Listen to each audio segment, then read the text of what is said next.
சௌந்தர்யா அவர்களை பற்றி தெரியாத ஆட்களே இருக்க முடியாது. பண்ணை வீட்டில் 15 நாட்கள் இருந்திருக்கிறாங்களா. நடிகை சௌந்தர்யாவுக்கு கிலோ கணக்கில் தங்கத்தை கொட்டி கொடுத்துருக்கிறாரா ஒரு நடிகர்.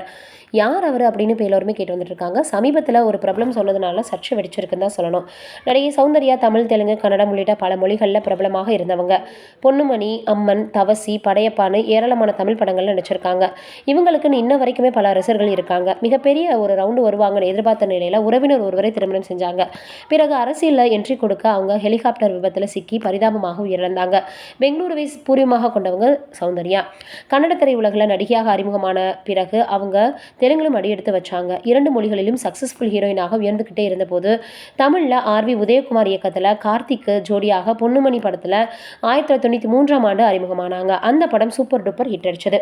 தொடர்ந்து தமிழில் காதலா காதலா, அம்மன், தவசி, படையப்பான்னு வரிசையாக நடிச்சாங்க.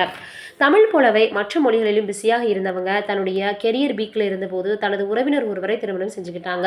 திருமணத்திற்கு பிறகு அரசியலிலும் கவனம் செலுத்திய அவங்க பரப்புரைக்காக ஹெலிகாப்டரில் போகும்போது 2004ஆம் ஆண்டு விபத்தில் சிக்கி உயிரிழந்தாங்க. உயிரிழக்கும் போது 31 வயது தான்.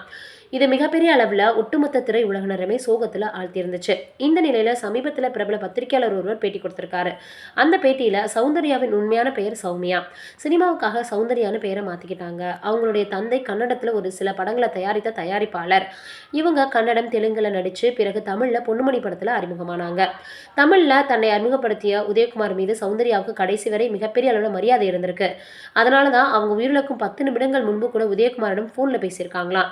தனக்கு வாழ்க்கையை பிடிக்கலன்னு சொல்லியிருக்காங்க. இதற்கிடையே அரசியலில் அவங்களுக்கு பெரிதாக ஆர்வம் இருந்ததில்லை. தனது உறவினரை திருமணம் செய்து கொண்ட பிறகு கணவருக்காக தான் அவங்க அரசியலில் ஆர்வம் காட்டியிருக்காங்க.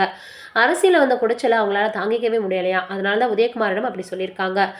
சில்குடன் நடிக்கணும் அப்படின்னு நடிகர்கள் எப்படி ஆசைப்பட்டாங்களோ அதே போல் சௌந்தர்யாவோட நடிக்கணும்னு ஆசைப்பட்டிருக்காங்க. தென்னிந்தியாவினுடைய மிகப்பெரிய நடிகர் ஒருவர் சௌந்தர்யாவினுடைய ஒரு படத்தில் நடிச்சிருக்காரு. இருவரும் அந்த படத்தின் ஷூட்டிங்கிற்காக மைசூருக்கு போயிருக்காங்க. அந்த நடிகரின் நண்பருடைய பண்ணை வீட்டில் 2 பேரும் 15 நாட்கள் தங்கியிருந்தாங்களாம். அதே சமயத்தில் கிலோ கணக்கில் சௌந்தர்யாவுக்கு அந்த நடிகர் தங்க நகைகளை கொட்டி கொடுத்துருக்கிறாருன்னு அப்போது பேச்சுகள் வந்துச்சான். நடிப்பு மட்டும் இல்லாமல் ஏழைகளுக்காக பள்ளிக்கூடங்களை எல்லாம் அவங்க கட்டியிருக்கிறாங்களாம்.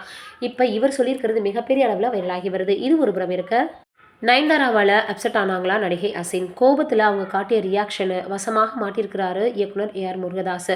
என்ன கொடுமை சார் இதுன்னு கேட்கக்கூடிய அளவுக்கு ஒரு விஷயம் நடந்திருக்கா. அது என்னென்னு வீடியோவில் பார்க்கலாம். கடந்த 2005ஆம் ஆண்டில் சூர்யா, அசின், நயன்தாரா உள்ளிட்டோர் நடிப்பில் வெளியாகி மாபெரும் வெற்றி பெற்ற படம் தான் கஜினி. இந்த படத்தை இயக்குனர் ஏஆர் முருகதாசன் அவர்கள் தான் இயக்கியிருந்தார். நடிகர் சூர்யாவுக்கு தமிழ் சினிமாவில் மிகப்பெரிய வரவேற்பை, அடையாளத்தை, அங்கீகாரத்தை பெற்றுக் கொடுத்த படம் கஜினி. இந்த படத்தில் சஞ்சய் ராமசாமியாக இவர் ஏர்வாய்ஸ் மொபைல் ஃபோன் நிறுவன தொழிலதிபராக பிரமாதமாக நடிச்சிருப்பார். ஒரு கட்டத்தில் 15 நிமிடங்களுக்கு ஒரு முறை நடந்ததையெல்லாம் மறந்து போகும் மனநலம் பாதித்த கேரக்டரிலும் சூர்யா நடிப்பு வேற லெவலில் இருக்கும். ஷூட்டிங் எக்மோர் ரயில்வே ஸ்டேஷன் நடந்திருக்கு. இரவு 9 மணி முதல் அதிகாலை 2 மணி வரை மட்டுமே ஷூட்டிங் நடத்தி கொள்ள ரயில்வே நிர்வாகம் அனுமதி கொடுத்தாங்களாம். மும்பைக்கு பாலியல் தொழில் செய்ய ரயிலில் கடத்தி செல்லப்படும் சிறுமிகளை காப்பாற்றி கதாநாயகி அசின் சென்னை எக்மோருக்கு மீட்டு வருவது போல தான் காட்சி எடுக்க திட்டமிடப்பட்டிருக்கு. ரயில்வே ஸ்டேஷனில் ஷூட்டிங் ஆரம்பிக்க எல்லாம் தயாராக இருந்த நிலையில் எல்லாருமே சாப்பிட்டுருக்குறாங்க. அப்போது நடிகர் மிகப்பெரிய அளவில் அசின் அவர்கள் இயக்குனர் முருகதாசிடம் இன்னொரு பாட்டு படத்தில் இருக்கிறதே, அது எப்போது ஷூட் பண்ண போறீங்கன்னு கேட்டிருக்காங்க. அந்த பாட்டு உங்களுக்கு அல்ல, நயன்தாராவுக்குன்னு ஏஆர் முருகதாஸ் யதார்த்தமாக சொல்லியிருக்காரு. கோபமான நடிகை அசின் கேரவனுக்குள்ள போய் கதவை பூட்டிக்கிட்டாங்களாம். ஏஆர் முருகதாஸ், உதவி இயக்குனர் மற்றும் அங்கிருந்த படக்குழுவினர் பலரும் கேரவன் கதவை தட்டியும் அசின் திறக்கவே இல்லையா. இப்படியே 2 மணி நேரம் போன பிறகு கேரவன் கதவை திறந்த அசின், எனக்கு கடுமையான வயிற்று வலி, இப்போ நடிக்க முடியாதுன்னு சொல்லி மறுத்துட்டாங்களாம். ஏஆர் முருகதாஸ் ஒரு வழியாக அசினை சமாதானப்படுத்தி மீதமிருந்த 1 மணி நேரத்தில் சிறுமிகளுடன் எக்மோர் ரயில்வே ஸ்டேஷனில் அசின் நடந்து வருவது போல காட்சிகளை படமாக்கி ரயிலில் எடுக்க திட்டமிட்ட காட்சிகளை எல்லாம் சூர்யா போனில் பேசுவது போல் மாற்றி எடுத்து சமாளிச்சிருக்கிறாரு. அதன் பிறகு அசின் பெயரை சொன்னாலே ஏஆர் முருகதாஸ் முகம் மாறிடும் அப்படின்னு கஜினி படப்பிடிப்பில் நடந்த இந்த சம்பவத்தை மிகப்பெரிய அளவில் ஒரு வீடியோவில் பிரபலம் ஒருத்தர் சொல்லியிருக்காரு. நீங்க என்ன நினைக்கிறீங்க இதை பற்றின மறக்காம கமெண்ட்ல சொல்லுங்க.